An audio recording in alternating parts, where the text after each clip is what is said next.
Question number 14, lesson number 3, W 2018 QP12, ये paper है।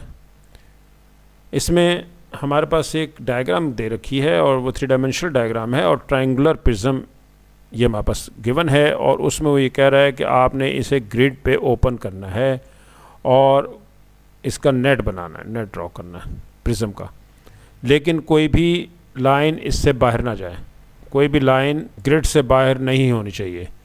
तो अब सबसे पहले तो इसकी साइड्स देखते हैं कि साइड्स कौन कौन सी हैं। साइड नंबर 1 पे फेसिंग साइड है इसकी 4x4, 4 लेंथ है और 4 ही इसकी विड्थ है, 4x4, ये सिंगल साइड है एक। नेक्स्ट अगर देखते हैं तो हमारे पास बेस, ये जो देख रहे हैं आप, ये सामने ये बेस है, बेस है 3x4, क्योंकि ये हमारे पास 3 है और ये हमारे पास है लेंथ इसकी ये है और 4 ये 4 है, 3x4 या 4x3 हम कह दें नंबर 2 पे। और नेक्स्ट है आपके पास ये फ्रंट वाली ट्रायंगल, इसे इरेज करते हैं ताकि सामने सारी चीज़ें नज़र आएँ। राइट एंगल ट्रायंगल, ये देखें, ये राइट एंगल ट्रायंगल इधर भी है और राइट एंगल ट्रायंगल ये वाली सामने भी है। इसकी लेंथ है, एक बेस है इसकी 3 और हाइट इसकी 4, बेस इंटू हाइट, यानी कि कुछ इस तरह से बेस इसकी 3 है और हाइट इसकी 4 है। जो भी कर सकें, जब नेट में बनेगा तो तब पता चलेगा। इस टाइप की जो है वो हमारे पास 2 हैं, और 4x3 वाली जो है वो आपके पास एक थी और A1, ये नंबरिंग हम वो कर रहे हैं कि जो कि हमारे पास टोटल हैं। और राइट एंगल ट्रायंगल्स जो हैं वो 2 हैं और इनकी बेस है 3 और हाइट है 4, यानी कि इसका एरिया जब होगा तो हाफ हो जाएगा। इसी तरह से नेक्स्ट है हमारे पास एक और वो देखें तो वो बेस है, ये भी एक सामने दिखाई दे रहा है, ये इस प्रिज्म के साथ, और ये है 5x4। ये साइड्स हैं। अब इन्हें हम ड्रॉ करते हैं, यहाँ पर देखते हैं क्या दिया हुआ है और क्या कर सकते हैं हम। हमें उसने यहाँ पर जो स्टाइल दिया है वो ये है कुछ इस तरह से कि 1 2 and 3, there are 3 blocks, 1 2 3 and 4, ये 4 है और ये है एक राइट एंगल ट्रायंगल। और राइट एंगल ट्रायंगल इस तरह की 2 थी, ये 4 है, ये 3, इस टाइप की 2 थी। और जो बेस था वो हमारे पास हमने पढ़ लिया था कि हमारे पास बेस थी 4x3, 4x3। तो हम ये कर सकते हैं कि हमारे पास ये 3 है और 4 राइट पे, 1 2 3 4, 1 2 3 4, ये हमारे पास लाइन ड्रॉ हो जाती है। इस तरह से यहाँ पर एक ड्रॉ कर देते हैं, ये ड्रॉ हो गई और ये भी ड्रॉ हो गई। ये हमारे पास 4 है और ये 3 है। अब राइट एंगल ट्रायंगल इस बेस के बोथ साइड्स पे है। ये देखें, बेस में ये चाह रहा था, ये बेस है मेरे पास 4x3 की, लेफ़्ट पे भी राइट एंगल ट्रायंगल है और राइट पे भी है। तो अब राइट की नहीं बना लेते हैं हम, राइट की बना लेते हैं। वो है जैसे इसकी 4 हाइट है ऐसे इसकी 4 हाइट है, 1 2 3 4, यहाँ तक ये 4 हाइट हो गई और ये 3 इसकी बेस हो गई। ये एक राइट एंगल ट्रायंगल दूसरी वाली यहाँ आ गई 90 डिग्री के साथ, ये भी 90 डिग्री के साथ, दोनों आ गई। अब आ गया इसके लेफ़्ट और राइट वाले, और वो थे हमारे पास 4x4 है एक और एक है 5x4।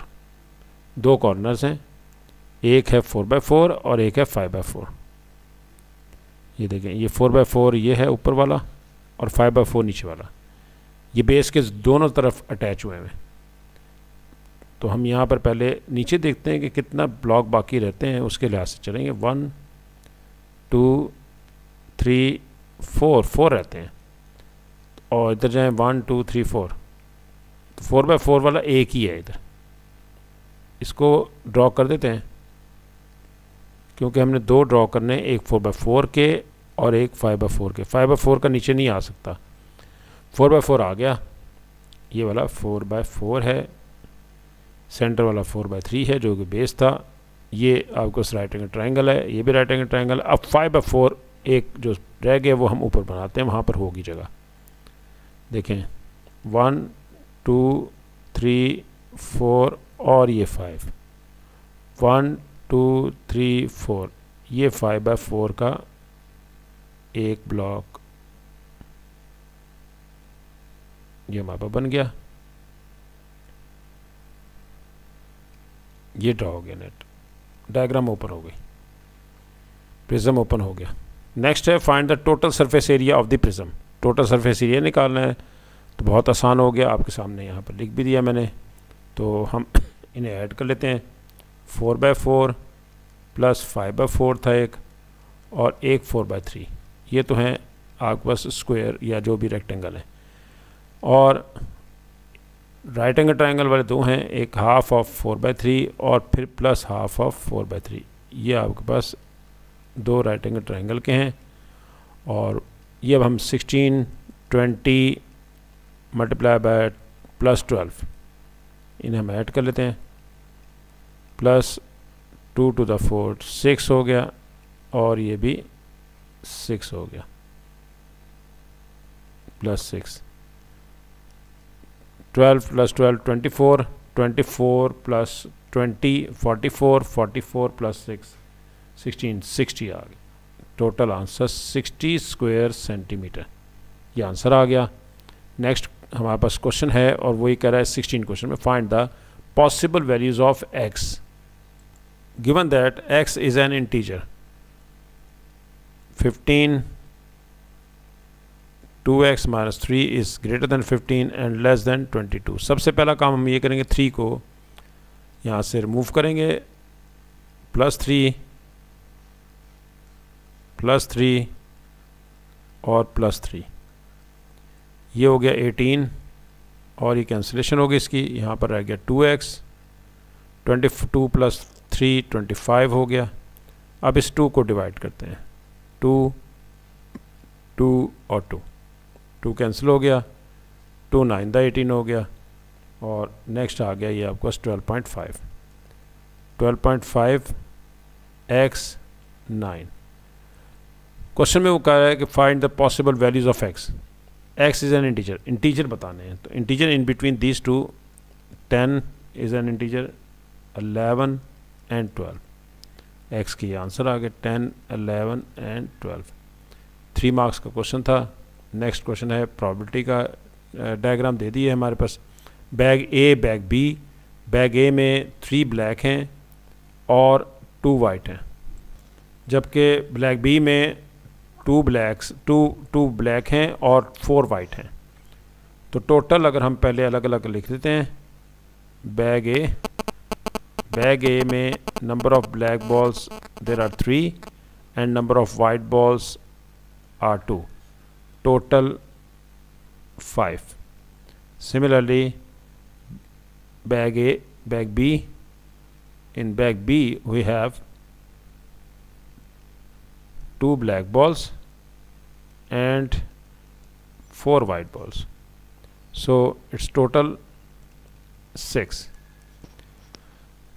सबसे पहले बैग ए में ड्रॉ करना है, और यहाँ लिखा हुआ है a bead is chosen at random from the bag A and placed in the bag B। A bead is then chosen at random from bag B, फिर बैग बी में से आपने लेना है। तो अब सबसे पहले ब्लैक ए में से हम बैग में से लेते हैं और उसमें ब्लैक को देखते हैं। ब्लैक हैं टोटल 3 आउट ऑफ 5, 3/5, ये आंसर आ गया, ये दिया हुआ इसने सही। वाइट के देखते हैं, वाइट में हमारे पास ब्लैक ए में 2 आउट ऑफ 5, वो भी हो गया। अब यहाँ पर तो दो ब्रांचेस हम बना लेते हैं इसकी। 2 ब्रांचेस हमारे पास हैं, एक ब्लैक की और एक वाइट की। ब्लैक और सेकंड हमारे पास है वाइट,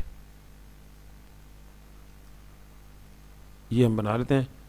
नेक्स्ट आपके पास आ गया ब्लैक के लिए, उसने कहा 3/7। अब 3/7 कैसे हो गया? 3 तो ब्लैक्स थी, यहाँ पर हमारे पास इसमें बैग बी में 2 ब्लैक थी, ये 3 कैसे हो गई और 7 कैसे हो गई? वो इसलिए कि जब हमने यहाँ से ब्लैक बॉल ड्रॉ की तो ये वो कह रहा है कि प्लेस कर दी है ब्लैक बैग बी में, यहाँ से निकाल के इसने बैग बी में डाल दी। तो अब बैग बी में जब वो प्लेस करेगा तो अब वहाँ पर टोटल ब्लैक बॉल्स हो जाएंगी 3 और हमारे पास टोटल बॉल्स भी बढ़ जाएंगी, टोटल बॉल्स उसमें हो जाएंगी 7, यहाँ 7 हो जाएंगी, पहले 6 थी अब 7 हो गई, तो इसलिए 3/7 ये तो हो गया। नेक्स्ट अगर यहाँ पर देखा जाए कि ब्लैक बॉल जब उसमें डालेगा तो ब्लैक बॉल की प्रॉपर्टी में 3 ब्लैक बॉल्स इंक्रीज़ करेंगी, वाइट इंक्रीज़ नहीं करेंगी। वाइट ऑलरेडी 4 थी तो 4 ही रहेंगी, इसमें वाइट हमारे पास 4 ही रहेंगी, 4 थी लेकिन टोटल बढ़ चुका है, टोटल 7 हो गया, तो इसलिए 4/7 इसका आंसर आएगा 4/7, क्योंकि टोटल इंक्रीज़ कर गया है लेकिन वाइट बॉल की ब्लैक बॉल की वजह से वाइट इंक्रीज़ नहीं करेगी, क्योंकि हमने इसमें ब्लैक ड्रॉ की थी और ब्लैक ही बैग बी में डाल रहे हैं। अब आ जाएँ वाइट में, जब वाइट में आएंगे तो अभी रिवर्स हो जाएगा। कैसे कि हमारे पास हमने वाइट ड्रॉ कर दी, वाइट ड्रॉ कर दी, तो अब जब हम ब्लैक बी में डाल देंगे इसको तो वहाँ हो गई टोटल बॉल्स इंक्रीज़ कर गई 6 थे, और इसी तरह से वाइट भी इंक्रीज़ कर गया, वाइट आ गया आपके पास, अब 4 थी तो 5 वाइट हो गई, लेकिन ब्लैक इंक्रीज़ नहीं करेगा, ब्लैक हमारे पास वहाँ थी आपके पास 2, तो वो 2 ही रहेंगी। तो अब ब्लैक की प्रॉपर्टी जो आएगी वो 2/7 आएगी, इस तरह से वाइट की प्रॉपर्टी आएगी 5/7। ये हमने टेबल कंप्लीट कर दिया। नेक्स्ट आ जाए, find the property that a black bead is taken from bag B.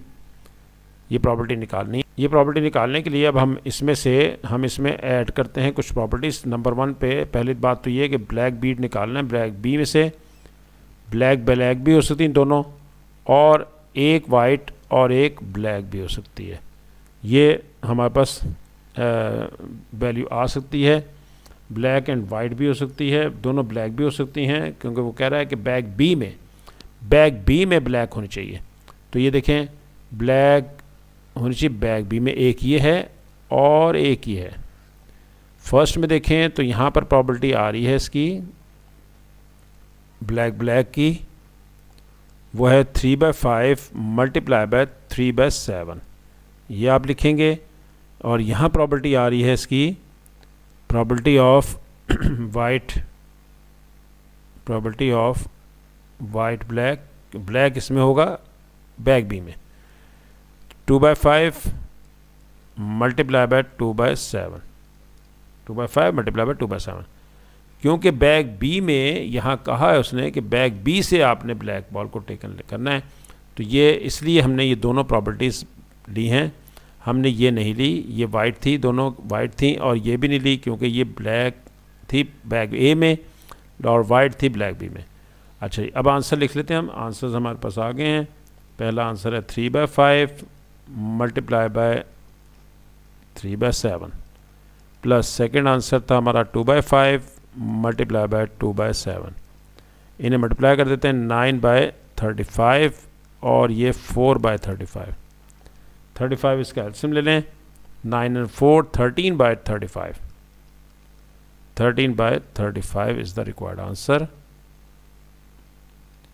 बस ये है कि बैग बी में ब्लैक बॉल होनी चाहिए।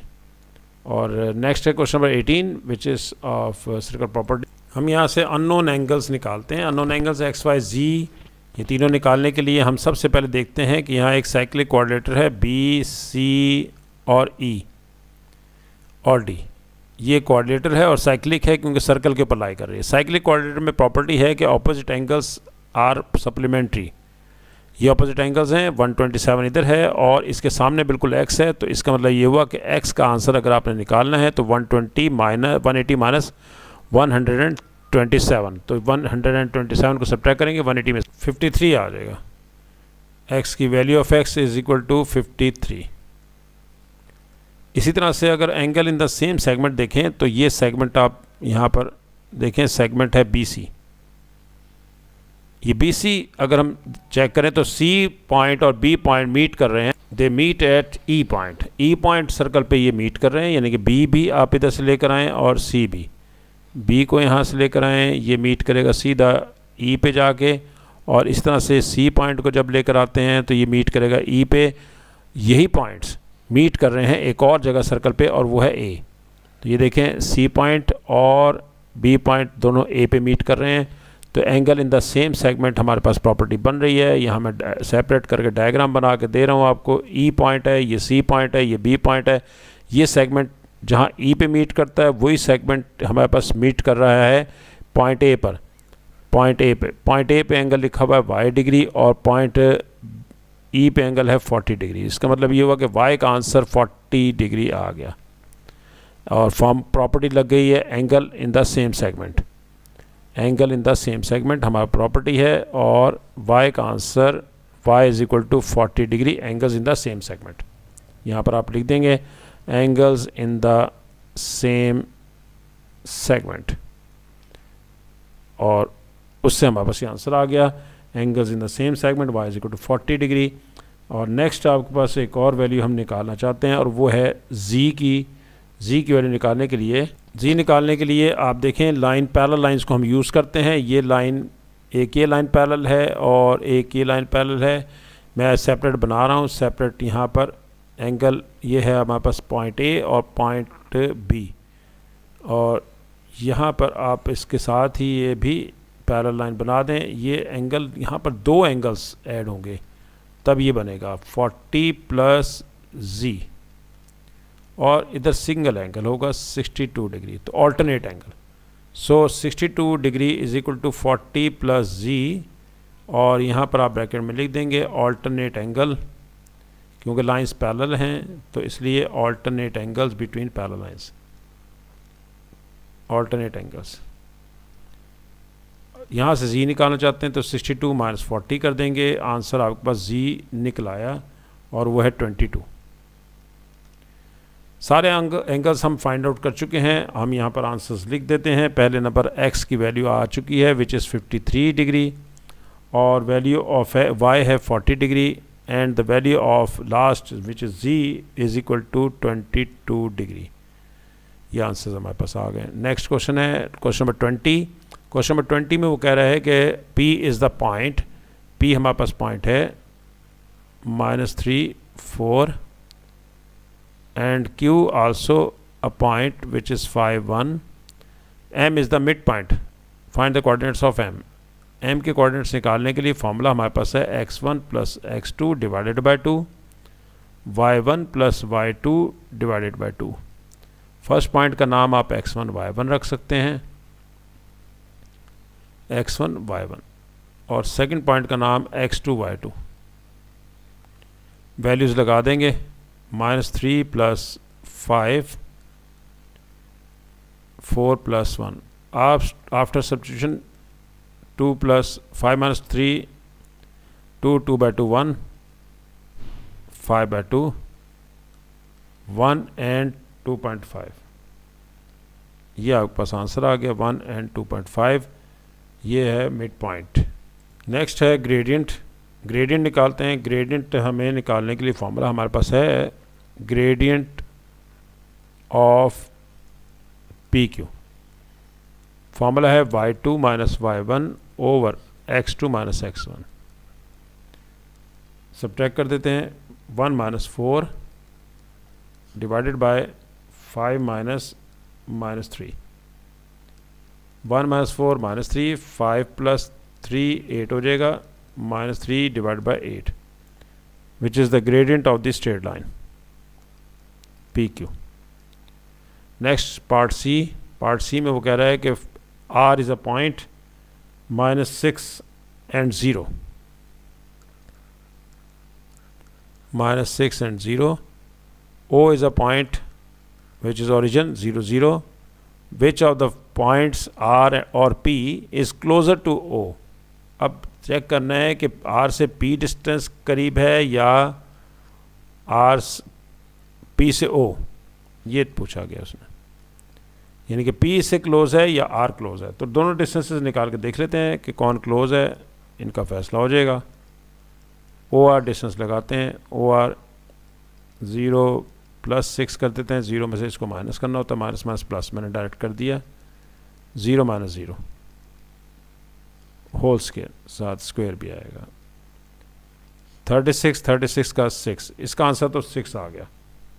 अब दूसरे पे डिपेंड करता है कि वो क्या कहता है। ओ पी डिस्टेंस ये भी लेते हैं, ओ पी डिस्टेंस पी हमारे पास था -3 - 0 whole square and 4 - 0 whole square, -3 square 9, 4 square 16 and 25, ये तो रह गया 5 है इसके तो ये पी ज़्यादा क्लोज है, ये 6 था और वो पी, तो इसका मतलब कि पी जो है वो रह नहीं गया बल्कि ले गया। P is closer to O. Next है क्वेश्चन नंबर 21। क्वेश्चन नंबर 21 में वो कह रहा है कि वैल्यूएट करें 9⁻1 9 ही है और जिसकी पावर 0 होगी वो 1 होता है। 9 + 1 10, इसका आंसर आ गया 10। चाहे 1000 पावर 0 वो भी 1 होता है, x पावर 0 वो भी 1 होता है। अच्छा, यहाँ से हमने n निकालना है। n निकालने के लिए बेसिस को सेम होना मस्ट है क्योंकि इंडिसेस रूल है x power a x power b, when bases are equal then powers are equal, a = b। तो 2 पावर 2 को पहले करेंगे, 4 को 2 पावर 2 कर देते हैं। अब डबल पावर है, डबल पावर के लिए भी रूल दिया था उसने इंडिसेस का, x power a whole power b है तो इसको आप डबल कर देंगे, a × b, आपस में मल्टीप्लाई हो जाते हैं। इस तरह से ये भी मल्टीप्लाई हो गया 2n, 2⁻n - 1, when bases are same powers equal, 2n = n - 2 n - 1। यहाँ से अब हम n की वैल्यू निकाल लेते हैं, लेफ़्ट पे ले आएंगे -1, n का आंसर आ गया -1, n भी निकला है हमारे पास। नेक्स्ट क्वेश्चन है हमारे पास क्वेश्चन नंबर 22। ये पहले आप ट्राई करेंगे, फिर नेक्स्ट लेसन आपने अटेंड करना है। नेक्स्ट लेसन में यहीं से मैं स्टार्ट करूँगा इंशाल्लाह। अल्लाह हाफ़िज़।